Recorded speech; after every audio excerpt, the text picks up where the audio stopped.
Paumanhin sa late upload ng video na ito ay baliktanaw lamang sa naging burol ng matinee idol na si Dondon Nacar na lumisan noong November 1. At nakita nga natin sa burol ang kanyang mga kasama sa dating show na apat na sikat na si Arnold Gamboa at Maribel Lala Honor.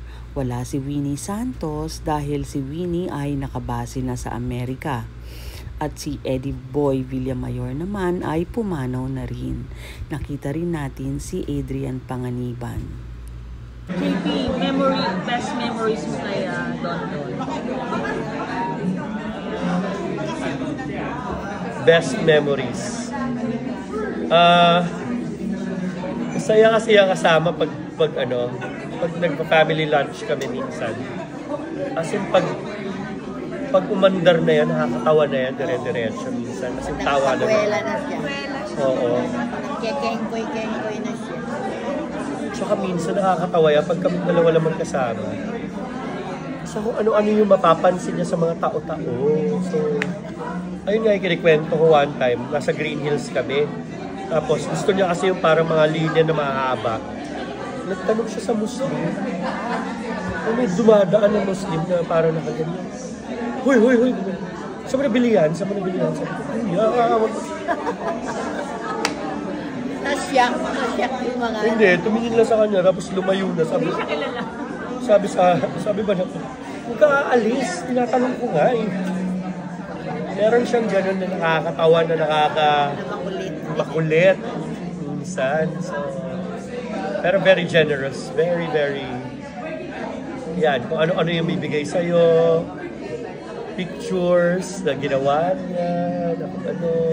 Yun lang ang pinagtataka ko. Bakit nag-lilo? Bakit tututin? Pwede pa naman. Bakit siya humiyak? Ayaw na rin niya. Napagod. Nagsawa. Very abrupt yung pagsigil. Ayaw din niya. Nagbago rin kasi showbiz eh. Oo, tsaka kasi siguro maaga-maaga siya nag-start, di ba? By the time, tagal na niya. Pero sabi ni Arnold, gusto na raw niya mag-showbiz pa ni Dondon. Kasi like mag-concert abroad. May mga fans pa nga raw. Oo, meron talaga. Sabi nga, pwedeng mag-reunion ng apat na sikat na sa... Well, yeah. Oo, di ba? But of course, I mean, as an artist, syempre kaya nga kami lagi yung, ikaw na bahala kay Kuya ha, pag ganyan. Kasi naiintindihan mo siya na parang as an artist, it's difficult to go back and to mag-training ka ulit. Syempre, andyan yung pagpapapayat, yung diet, yung... Tapos sa online yan, nandiyan yung mga bashers. At iba yung kultura ng bawat. Yes, very different. Hindi ko tulad nung feeling something na hindi mo maiot. Mataas na ere nila na hindi pa nga magano sikat na sikat. Feeling nila sila. Hindi ka tulad ng mga dating artista. Very, very different. Si Kuya sanay yan na mag-audition, na mag-ganyan. Very different. Dondon Nacar na mag-audition. Pero bigla, that was really unexpected. Yung stroke or was it a heart attack? MI. Oo.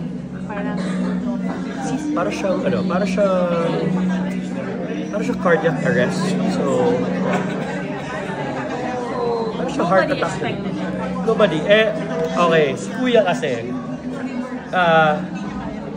minsan pinagtatawanan namin kasi sasabihin niya sa amin, pag nagpa-doktor ka, hanapan ka lang naman ng sakit. So, Oo, matutuklasan pa. Oo. Ganun. So, ayoko na magpa-doktor.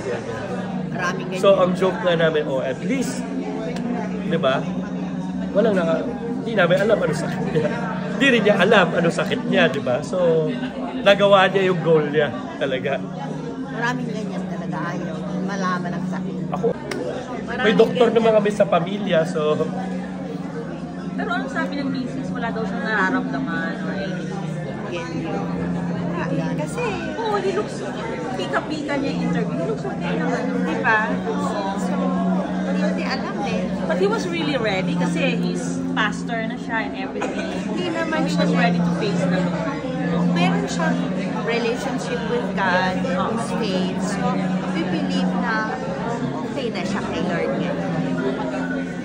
Hindi naman siya kahit papaas. Tsaka, okay naman sila ni Nathan, nung anak niya. Okay naman sila ni Candy, di ba? Kaya lang, ano siya, no? Nagtaka yung publiko dahil hindi sila open. Hindi katulad ngayon yung last life, no? Napaka-open sa publiko talaga. Eh ngayon, nagkasama ba siya? Sino nagkasama yung mga tanong na gano'n? May pamilya pa siya. Yun ang mga tanong. Eh, yung mga sekreto nga sinabi ko sa'yo, ng mga naging girlfriend ni Kuya, hindi nyo alam. Kami ng family yung may alam nun, di ba? Kasi nga hindi open. Na hindi ko sasabihin. Alam. Magtataka na lang. Wala na, hanggang kay Lord na siya eh. Hindi na kailangan, Oo, di ba? wala na. Wala na. Pero si Candy, paano ba sila nag-meet? Ay, they're from Neighbors. neighbors. In Quezon City? In Parañaque. But used to live there. As of his death, they were living in Quezon City. No, they're separated. Separated sila. Yeah. Very long ago. But we have a great relationship. They're always, we see They're each always other. with us. Yeah. It was an amicable, The son was living with Candy.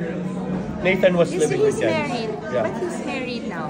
The son is 1 year married. na, 1 year pa lang. Bagong He kasal. looks so young kasi. He's Akala mo 31. mag-boyfriend pa lang. He's married. He looks like college student. No, married na. Talaga. Wala pa siyang ako. Diba? It was so nice. Wala naman talagang anything. Wala siyang sakit talaga, high blood or anything gano'n. Wala sa pagkakaalam namin lahat. So, wala talaga. I mean, pero yung kunyari titingnan mo or whatever, hindi naman siya mukhang, Meron siyang bisyo? Wala.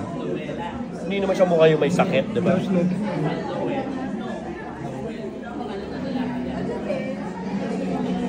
Sayang, napakabata pa niya. 66 is very young right now. Yeah. Yes. Parang siguro.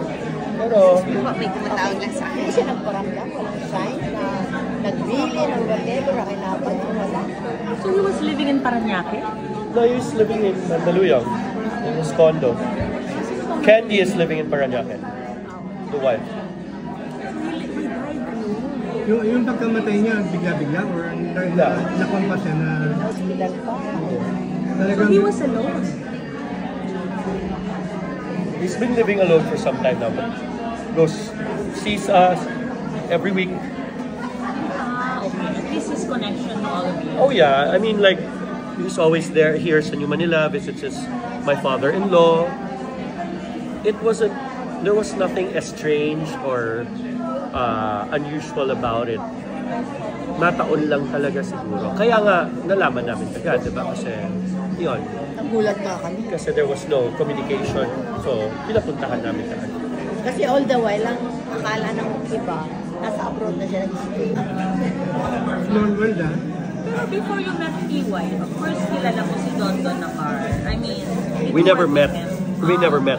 The only, yun nga, I was during the eulogy I was explaining, the only time I heard about Don Nacar was during the first day of my taping for Blue, noong 1982.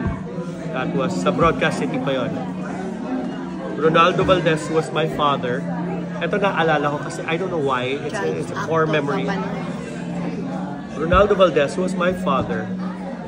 First time I met him, sabi niya, alam mo sinong kamukha mo? Sabi niya, si Don Nacar. So, hindi ko alam bakit tumatak sa utak ko yon kasi bata ka. Ni Ronaldo. Sige na nasabi sa inyo ni Ronaldo. Oo. Sinabi mo sa kanya? Sinabi mo yun sa kanya ng London. Then, Hindi. kamukha daw siya ni Don. Oo. So yun, mula noon, tumatak yun sa utak ko. Tapos, never met him. Na-meet ko lang siya when I was 28. Yun, sa bahay nila Iway. ganun nakatagal. Bago kayo nag-meet. Yeah. Ilang taon ka na, mukhang mga bata pa kayo. My wife is 6 years older than me. Yeah. Wow! So ilang taon ka? I'm 47, she's 53. Wow! Looking great! Hindi mahalaga. Ang gaganda nyo. Bata talaga yung genes nila. Yung ano nila. Bata sa inyo. Ano? Jeans. Pinsan nila si Barbie. Ayan, nasa likod. She's 57. 56. Ayan, yung my wife. Ayan, naka-hood. Musical arranger, engineer, yeah. Composer. Yun. So yun. So in total, ilang years ka talaga sa showbiz? In total? Wow. I was active as a child actor from 4 to about 8, 9. So that's 5 years as a child actor. Pero ano yun? Puno yun. Tapos pag patak ko ng 10, nag-GATS na ako eh. Anong araw pa sa dati? Friday. I was the second youngest member of GATS Entertainment, aside from Billy Crawford, who was the youngest. Tapos 10 years ako sa GATS. I was there until nawala yung show. Memorable sa akin yung nung kasama si Maricel sa niya. Saan darating ang umaga? Yes. Ang galing-galing mo rin. That was the movie that had most of the top FAMAS awards that year. Maricel, Nida, Mario J. for Best Director, tapos me for Best Actor. Nag-aaral ka ba ng pag-iyak? Bakit ang galing mo iyak? 4 years old pa lang po ako nun. Saan ko naman po pag-aaralan? Nakapagtaka na... Paano ka ba naging child actor? Oo. Sino naka-discover? Nag-audition ako for Blue. Yeah, BLU. That was the series na tinapat nila yun sa Flor de Luna, Channel 2. Nung binalik sa mga Benedicto yung broadcasting. Pero it's your parents who wanted you, your mom. No, they didn't want me. I was an only child. Wala lang magawa sa bahay. So yun. So wala kayong connection sa showbiz? Nakapagtaka. Nag-audition nga yun sa Blue para... Pero for that, siyempre si Kuya Germs ang kumuha sa'yo. That's Entertainment, 1989. 3 days before, tinawagan ako ni Tita Remy. Sabi ni Tita Remy, "Hoy, ba't hindi ka nagpapakita? Ano ka na? Kasama ka na sa batch na to." Sabi namin, "Ha? Talaga?" It was nalimutan nila or something Sino na... leader ng Friday? May leader nun, di ba? Parang ano, Friday group. Taga, tinitignan ko kung kilala ko ba to or... Matagal ka rin pala sa showbiz. Mga 15 years, gano'n. Well, if you consider that hindi naman talaga ako, it's either I'm in front of the camera, I am producing or directing, or I'm doing post-production for ano. I was always in showbiz ever since. Kasi after that, I went to college. Just a few years, pero before ako graduate, I was already directing music videos for na pinapalabas noon sa MTV Asia. I was directing for Sony. After that, I was doing post-production work for GMA. Tapos, balik ako showbiz, balik ako teleserye with sila Jano Manilin. Tapos, another short teleserye with Viva. So on and off. On and off. Just there. Naging busy ka rin naman. You've had your own life lately. Nasa ano ko pala, media production, gano'n. Yeah, may ano naman is media and production. Right now, I do consultancy for media work, for content. So that's what I do. But that's just, I have other businesses also. Sa mga anak mo, walang nag-interest na Shows kasi, TV shows. Elim produced TV shows. So one of those was the show with Chat Silayan, si Kuya. So may mga guests sila. Para siyang sitcom. Kaya pala nandito yung husband ni Chat Silayan. Si Mike. Bailon, yeah. For Ate Guy, it was Tinik sa Dibdib, Philip Salvador, Dina Bonnevie. Ganda yung pelikulang doon. That was my second FAMAS. So, yeah. Ganda ng pelikulang. So how would you like to describe working with Ate Guy? Intimidate ka ba? Kenora. Hindi naman, pero pag gano'n kasi kabeterano at kagaling yung mga kasama mo. Talagang dadala ka rin. Oo. Madali pag gano'n. Kasi hindi ka pahihirapan. You were very young then. It was about, 6? So Bakit mo ka nun? 6 years. Sikat na sikat pa si Nora nun. Kasi pinsan na nun. Kala reunion itong susunod, di ba? Hindi, Christmas party yun. Christmas party. Attend ka ba? December. Kailan ba yung grand Ilang reunion? years na yun? The grand reunion will be next year. Oo na nga, sabi nila Ready ka na? Arlene, di ba? Kung hindi pa ako ready. May production number, may competition na naman daw kayo. Ano ba doon? Creepy, kanino ka So, The Grove. mga taga-dats? Sino taga-dats ang ka-close mo na until now kinokontak mo? Madami. Like sino? Pa-close, taga-dats. Pero maganda yun, dumating sila Rupa noon, di ba? Yeah, Sunshine, Carla. Well, if taga-dats ka close, Arangina. I mean, nandiyan naman, like, the organizer, syempre, close kami na, diba? Sila Harleen, sila Jen, Sevilla, Hazel, Shasha was here yesterday. Shasha. Arnaiz. Carmen. Si Sam, lagi naman kami nag-uusap. Asunta. Si Asunta was there in the lamay of Emma na Chess. I never really said anything about this. So, parang hindi na rin ako hindi ko na sinabi, "Hoy, puta kayo lahat," kasi Pero all the while, ang alam kasi nila nasa US yan. yes, and secondly, this is in the middle of our conference week. So, sobrang busy talaga kami back and forth dito sa center sa Manila. Kaya yung parang isipin ko pa na, ay, mag-iimbita pa ba tayo ng mga magsabi pa ba tayo? So, ayun.